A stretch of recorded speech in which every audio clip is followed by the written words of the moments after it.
Hello everyone, welcome back to the channel.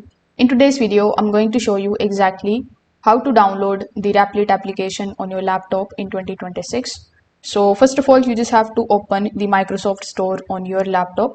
Over here in the search bar, you just have to simply search for Replit. Now you are going to see the Replit application available here. So when you are on this page, click on the option of get and wait for it to install the application on your device.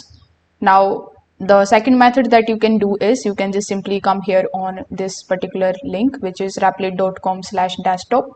Now, when you are over here, you will be shown a bunch of different downloading options based on the system that you are using.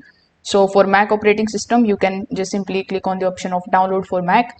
Then we have download for Windows and download for Linux. So since you want to download here in your laptop, simply click on the option of download for Windows. Then its setup will start to download on your device. So once the installation is completed, you just have to simply double click on it in order to get it on your device. If this video helped you out, make sure that you like this video and subscribe to the channel. Thanks for watching.